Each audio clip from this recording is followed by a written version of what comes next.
आप सभी का एक बार फिर से यूके देवभूमि सरकारी जॉब तैयारी चैनल पे स्वागत है। और मैं उम्मीद करता हूँ कि आपको इस चैनल के वीडियो पसंद आ रहे होंगे, और अगर आपको पसंद आ रहे हैं तो लाइक, शेयर और सब्सक्राइब ज़रूर करिए। इससे आपको हमारे वीडियो का नोटिफिकेशन मिलेगा और हमको सपोर्ट। तो स्टार्ट करते हैं आज का वीडियो। तो जो आज का हमारा टॉपिक है वो है कॉम्प्लेक्स एनालिसिस, जिसको हिंदी में सम्मिश्र विश्लेषण बोलते हैं। अगर आपने पेपर की एनालिसिस करी है तो आपको पता होगा कि इस चैप्टर से हमारे कम से कम 6 से 7 क्वेश्चन हमेशा से पूछे जाते हैं। और ये चैप्टर इजी तो है ही, उसके साथ ही साथ स्कोरिंग भी है। और हम यहाँ पर टीजीटी पीजीटी मैथ्स के सिलेबस को ध्यान में रखते हुए ही क्वेश्चन को सॉल्व करेंगे। जो पेपर में पहले आ चुके हैं हम उन क्वेश्चनों को सॉल्व कर रहे हैं यहाँ पर, और जो क्वेश्चन आ सकते हैं। साथ ही साथ मैं यहाँ पर आपको शॉर्ट ट्रिक का भी यूज़ करूँगा, जिससे कि हमारा एग्ज़ाम में टाइम बचेगा। क्योंकि अगर हम उसको ट्रेडिशनल मेथड से सॉल्व करने लगे तो हमारा टाइम बहुत ज़्यादा लग जाएगा पेपर में, जो कि ऑब्जेक्टिव क्वेश्चन पेपर के लिए सही नहीं है। क्योंकि हमें वहाँ पर सॉल्व करके नहीं दिखाना, हमें वहाँ पर बस उनका आंसर लिखना है। तो स्टार्ट करते हैं आज का टॉपिक। और इस टॉपिक में सबसे पहले मैं आपको जो क्वेश्चन है वो ट्रेडिशनल मेथड से बताऊंगा, उसके बाद मैं आपको इसका शॉर्ट ट्रिक बताऊंगा। तो स्टार्ट करते हैं। पहला क्वेश्चन हमारा यहाँ पे है z-3 upon z+3 equal to 2। हमको ये बताना है कि ये एक हाइपरबोला है या पैराबोला है, सर्किल है या एलिप्स है। आपको ऐसे क्वेश्चन एग्जाम में फ्रिक्वेंटली देखने को मिलते हैं अगर आपने पेपर का एनालिसिस किया है। तो जो एक नॉर्मल स्टूडेंट है वो इसको यहाँ पे कैसे करेगा, z की जगह क्या पुट करेगा, x प्लस आई वाई। तो वही हम यहाँ पे पुट कर लेते हैं। क्या हो जाएगा यहाँ पर, x प्लस आई वाई -3 अपॉन x प्लस आई वाई +3। इसको पुट करने के बाद 3 को यहाँ लेके जाएगा, x -3, क्योंकि हमको इमेजनरी टर्म और रियल टर्म क्या करने होते हैं, अलग अलग करने होते हैं, प्लस आई वाई अपॉन x+3 प्लस आई वाई। अब i को हटाने के लिए दोनों साइड इसका क्या करेंगे, यहाँ पर क्या है, इक्वल टू में 2 दिया हुआ है क्वेश्चन में। अब क्या करेंगे, इसका i को हटाने के लिए दोनों साइड स्क्वायर कर देंगे। तो ये हो जाएगा x-3 का square plus y square upon x+3 का square plus y square equal to 2 का स्क्वायर 4। अब यहाँ पर इसकी क्रॉस मल्टीप्लिकेशन कर लेते हैं। इसकी 1 से होगी और इसकी 4 से होगी। तो x-3 का whole square plus y square equal to 4 into x+3 का whole square plus 4 y square. इसको एक्सपेंड कर लेते हैं फॉर्मूले को। X square a minus b के होल स्क्वायर से खुले गए, एक्स स्क्वायर प्लस 9 माइनस 2 3 जा 6x plus y square equal to ये a प्लस बी के होल स्क्वायर से ओपन हो जाएगा। तो 4x स्क्वायर प्लस 3 3 जा 9 9 4 जा 36 प्लस 2 3 जा 6 6 4 जा 24x प्लस 4 वाई स्क्वायर। इसको और ओपन कर लेते हैं यहाँ पर। अब एक्स स्क्वायर, इस सारे के सारे टर्म को इस साइड लेके चले आते हैं राइट साइड में। तो यहीं पे यहाँ पर हो जाएगा 4x स्क्वायर, ऐसा ही रहेगा। ये एक्स स्क्वायर यहाँ आया तो ये हो जाएगा -x स्क्वायर प्लस यहाँ पे है 36 और कांस्टेंट टर्म यहाँ पर है, कौन सा है, 9। तो प्लस का है, इधर आके क्या हो जाएगा, माइनस का 9। यहाँ पे है प्लस 24x, ऐसा कैसे लिख दिया। और x जो है -6x है, यहाँ आके क्या हो जाएगा, plus 6x plus 4y square है यहाँ पर प्लस का, और यहाँ पर जो y स्क्वायर है वो भी प्लस का है, तो इधर आके क्या हो जाएगा, माइनस का, इक्वल टू 0। और सॉल्व कर लेते हैं इसको। ये आ जाएगा 3x स्क्वायर प्लस 36 में से 9 25 24 plus 6 30x plus 3y square equal to 0। इसको अब जैसे फॉर्म में लिखा जाता है उस फॉर्म में लिख लेते हैं। 3x² प्लस 3y², यहाँ पे 7 आएगा, plus 3y² plus 30x plus 27 equal to 0। 3 से सब कुछ डिवाइड हो सकता है ये पूरी इक्वेशन, तो x² plus y² plus 10x plus 9 equal to 0। देखो नॉर्मल स्टूडेंट अगर इसको करेगा क्वेश्चन को तो उसे कितना ज़्यादा टाइम लगेगा, कम मैक्स उसके मिनिमम 2 मिनट तो उसके जाएंगे ही जाएंगे एग्ज़ाम में। लेकिन ये क्वेश्चन 2 मिनट के लायक का है नहीं, आपको ये देखते ही टिक करने वाला है, मतलब आपको विदिन 2 सेकेंड में आपका इसका आंसर आ सकता है। यहाँ से आप इसको बोल सकते हैं कि जो इक्वेशन है वो किसकी इक्वेशन होती है, ये सर्किल की इक्वेशन होती है, हमको पता है, तब हम जाकर इसका आंसर निकालेंगे कि सर्किल की इक्वेशन है। अब मैं आपको यहाँ पे इसकी शॉर्ट ट्रिक बताता हूँ कि अगर आपको क्वेश्चन में ये दिया होगा तो आप उसे कैसे करेंगे। तो क्वेश्चन अगर आपको कभी भी इस फॉर्म में दिया हुआ है z minus Z1 upon z minus Z2 equal to k का मतलब यहाँ पे कोई भी कांस्टेंट टर्म रहेगा हमारा 1 2 3 वगैरह अगर कुछ भी है हमारा, तो देखते हैं इसके लिए हमारे आंसर क्या हो सकता है। पहली कंडीशन यहाँ पर ये है कि अगर जो k है हमारा 1 नहीं है, 1 के अलावा और कोई भी नंबर हो लेकिन ग्रेटर देन 0 होना चाहिए, 0 नहीं होना चाहिए, 0 से कम नहीं होना चाहिए। वैसे भी मॉड लगा है तो 0 से कम तो होगा ही नहीं, सॉरी नेगेटिव नंबर तो होगा ही नहीं, क्योंकि मॉड की वैल्यू क्या होती है, पॉजिटिव होती है। तो बस हमें इसमें ये ध्यान रखना है कि k की वैल्यू 1 नहीं होनी चाहिए और 0 नहीं होनी चाहिए। इसके अलावा और अगर कोई भी वैल्यू अगर आती है हमारी तो ये हो जाता है हमारा सीधे सर्किल। सीधे सर्किल हम उसको कहेंगे कब, जब k की वैल्यू हमारी 1 नहीं होगी। तो जो अगर 2 है 3 है 4 है कोई भी वैल्यू अगर है तो सीधे हम क्या बोल देंगे यहाँ पर, इसका आंसर क्या हो जाएगा, सर्किल। देखा आपने विदिन 1 सेकेंड आप देखते ही इसमें टिक कर देंगे कि ये सर्किल की इक्वेशन बन रही है। अच्छा अगर दूसरी अगर इसमें अगर क्या हो हमारा 1 अगर दिया हो फिर क्या होगा हमारा, देखते हैं। अगर हमारा यहाँ पर अगर k की वैल्यू हमारी 1 है तो ये होगा, सिंपल से हम इसको बोलेंगे ये है हमारा स्ट्रेट लाइन। अच्छा कभी एक बार क्वेश्चन में वो थोड़ा सा और एक्सपेंड करके लिख देता है, तो यहाँ पे क्या लिख सकता है वो लिखेगा इज परपेंडिकुलर बाइसेक्टर। बाइसेक्टर को बोलते हैं, परपेंडिकुलर बाइसेक्टर को बोलते हैं लंब समद्विभाजक। तो जो लंब समद्विभाजक ऑफ यानी कि perpendicular bisector of line segment joining Z1 and Z2, कब, जब हमारा k की वैल्यू क्या होगी, 1 होगी।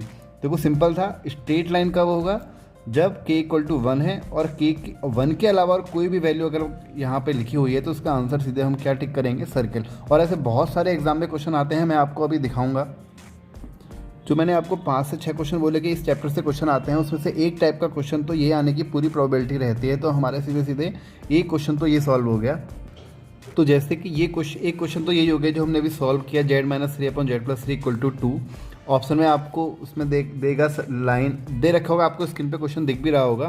तो आपको सीधे यहाँ पे 2 दिखा तो आप यहाँ पे सीधे किस पे टिक कर दोगे, सर्किल पे टिक कर दोगे, क्योंकि ये क्या है, 1 से ज़्यादा है। अगर 1 होता तो ये क्या होता, स्ट्रेट लाइन होता।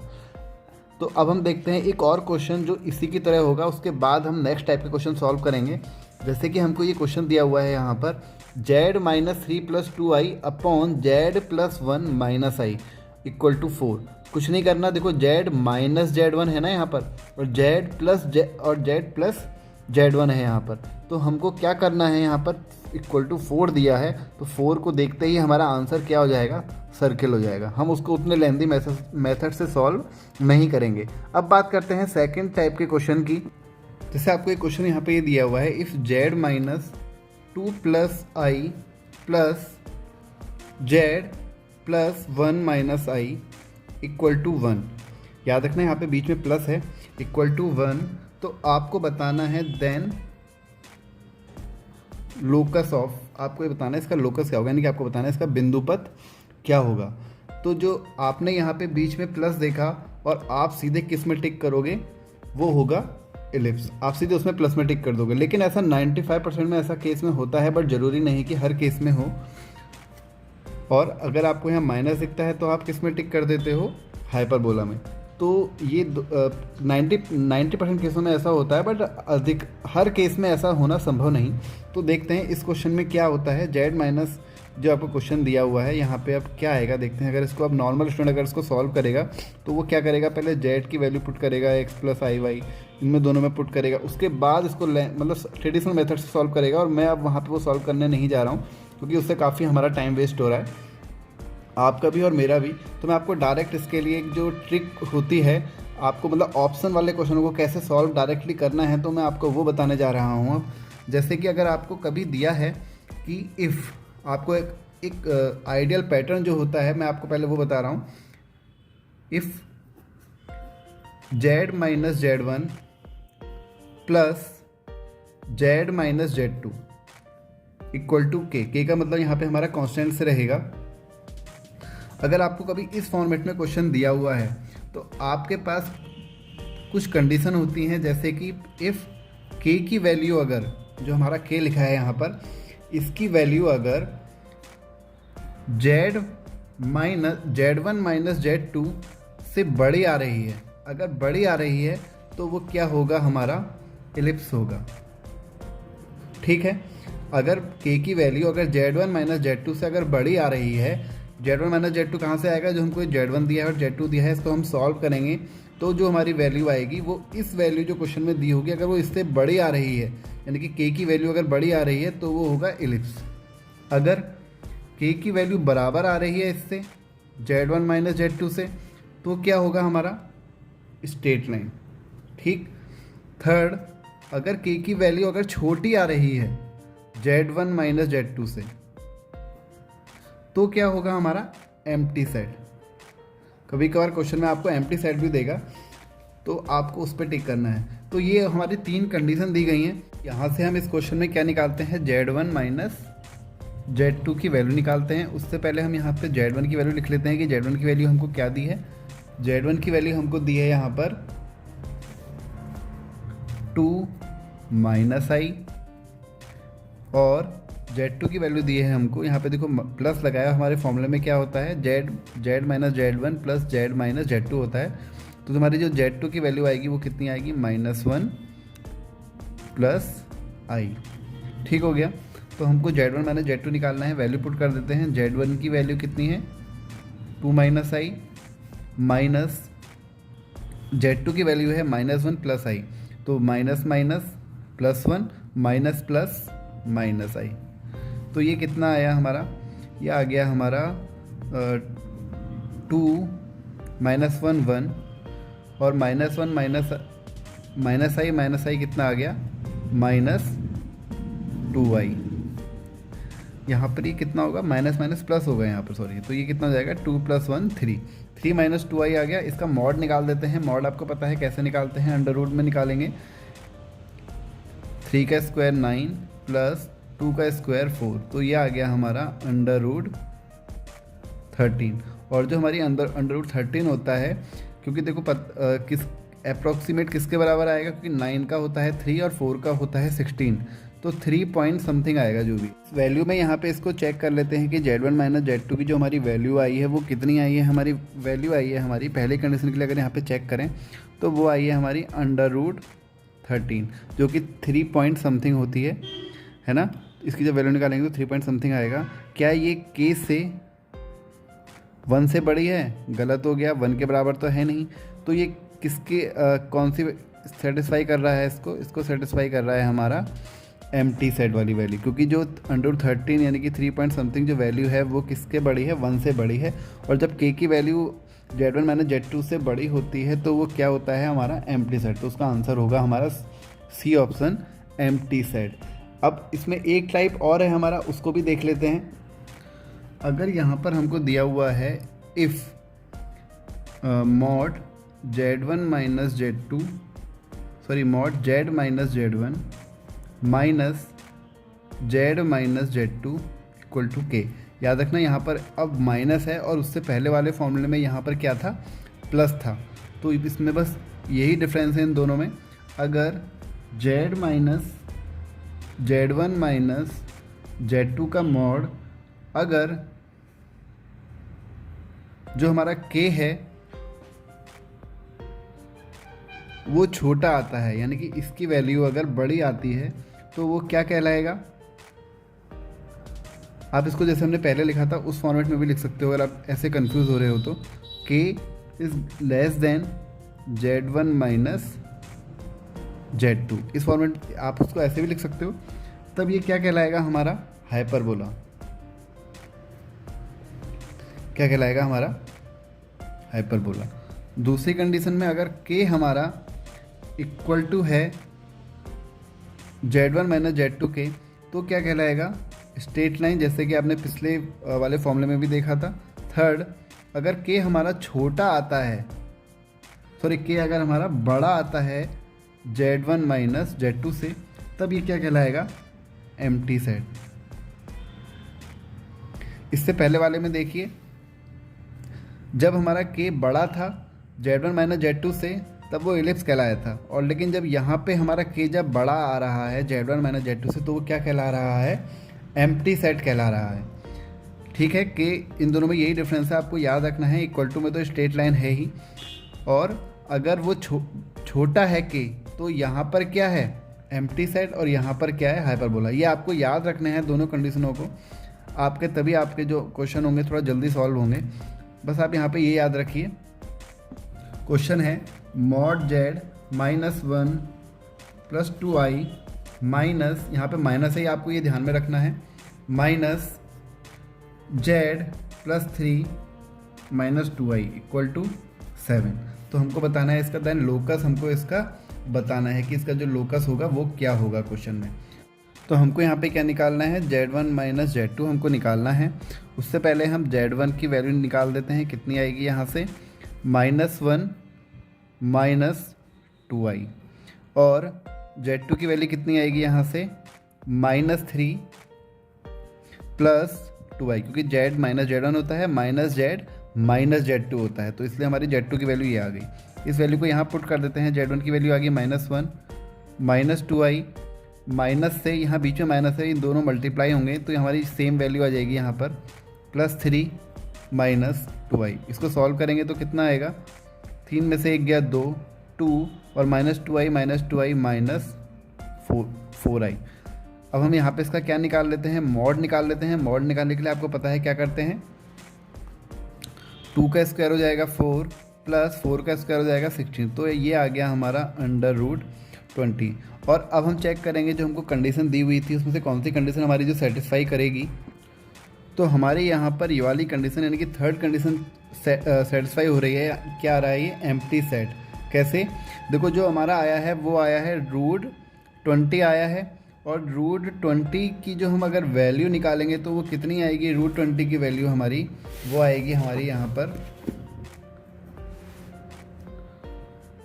4 पॉइंट समथिंग आएगी। क्यों, क्योंकि देखो 4 का स्क्वायर कितना होता है 16 और 5 का कितना होता है 25, तो जो ये वैल्यू आ रही है 16 से 25 के बीच की आ रही है, तो ऑब्वियस सी बात है कि 4 पॉइंट समथिंग आएगा।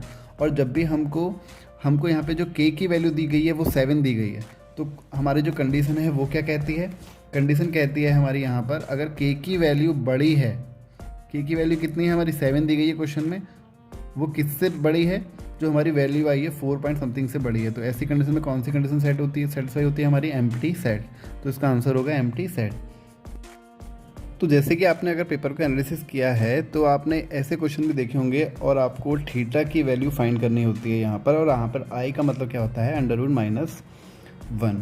तो हम इसको अगर नॉर्मल मेथड से सॉल्व करेंगे और उसके बाद हम इसको ट्रिक से सॉल्व करेंगे, और आप देखोगे कि ट्रिक में हमारा विदिन 5 सेकेंड आंसर आएगा। तो देखते हैं इसको हम अगर ट्रेडिशनल मेथड जो कि हमारा है, हम जो नॉर्मल यूज़ करते हैं वो क्या है, 1 + i 1 - i into 1 + i 1 + i। इसका हमने क्या किया, रेशनलाइजेशन कर दिया। आपको ये मेथड भी आना चाहिए, क्योंकि अगर आपका बाई चांस कोई क्वेश्चन ट्रिक से सॉल्व नहीं हो रहा तो ये हमारा क्या होता है, एक ब्रह्मास्त्र होता है, इससे तो आंसर आ ही जाएगा। तो क्या करेंगे यहाँ पर, ये हो जाएगा यहाँ पर 1 + i का होल स्क्वायर, और यहाँ पे कितना हो जाएगा 1 का स्क्वायर -i स्क्वायर। तो ऊपर क्या आएगा 1 + i² + 2i अपॉन 1 आई स्क्वायर की वैल्यू कितनी होती है, 1 होती है, तो 1 का 1 और आई स्क्वायर की वैल्यू 1 हो गई, तो सॉरी -1 होती है, तो -1 और -1 कितना हो गया, +1 आ गया। तो ये आ गया यहाँ पर हमारा 2i और 1 आई स्क्वायर की वैल्यू -1 प्लस 2i अपॉन 2, तो ये 1 से 1 कैंसिल हो गया, 2i अपॉन 2, तो 2 से 2 कैंसिल हो गया, बचा हमारा i। तो हम कैसे निकालते हैं थीटा, आपको पता है आर्गूमेंट थीटा हम कैसे निकालेंगे, tan inverse imaginary part upon real part. तो जो tan इनवर्स इमेजनरी पार्ट हमारा कितना है i, और इसमें देखो आप हमारा कोई भी यहाँ पे प्लस के साथ जो हमारा रियल पार्ट लिखा होता है वो नहीं है, तो कितना हो गया 0। तो ये क्या आता है हमारा tan इनवर्स tan थीटा की वैल्यू होती है, tan इनवर्स tan थीटा, तो tan से ये कैंसिल हो जाएगा, बचा आया क्या हमारा थीटा, यानी कि ये सॉरी इन्फिनिटी हमारा कहाँ पर होता है tan में, π/2 में आता है हमारा, तो आंसर आ गया हमारा π/2। तो देखा आपने, थोड़ा इसमें टाइम लगा लेकिन हमारा आंसर ज़रूर आया। और अगर हम इसी क्वेश्चन को अगर हम ट्रिक से देखेंगे तो कैसे करेंगे, तो हमको क्वेश्चन दिया हुआ है ये, अब हमको पता है कि जब हमको थीटा निकालना है तो हम डायरेक्ट यहाँ से थीटा की वैल्यू निकालना स्टार्ट करते हैं।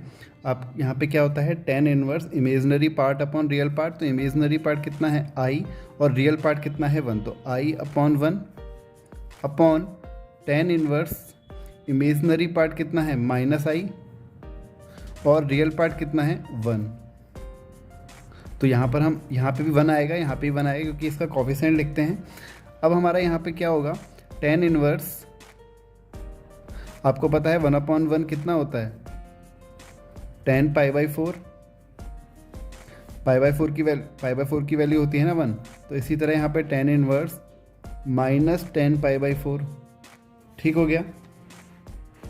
अब हम यहाँ पे क्या करेंगे, आपको पता है tan से tan इनवर्स कैंसिल हो जाता है, इसी से tan से tan इनवर्स यहाँ पे कैंसिल हो जाएगा, क्या आएगा आपको ये तो पता ही होगा, यहाँ पर tan π/4 की वैल्यू कितनी होती है, 1 होती है, ये मैंने यहाँ पे लिख दिया है, और tan -π/4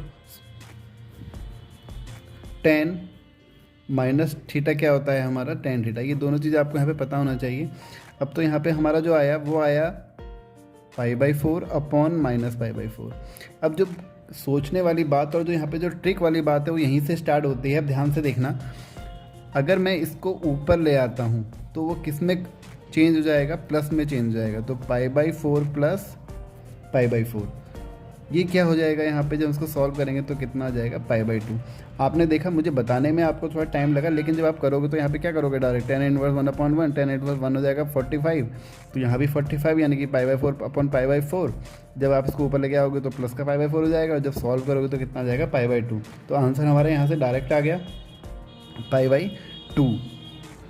तो अगर आपको वीडियो पसंद आ रहा है तो वीडियो को लाइक ज़रूर करिए, जिससे वीडियो को एक अच्छी रैंक मिलती है और वीडियो काफ़ी लोगों तक पहुंचता है।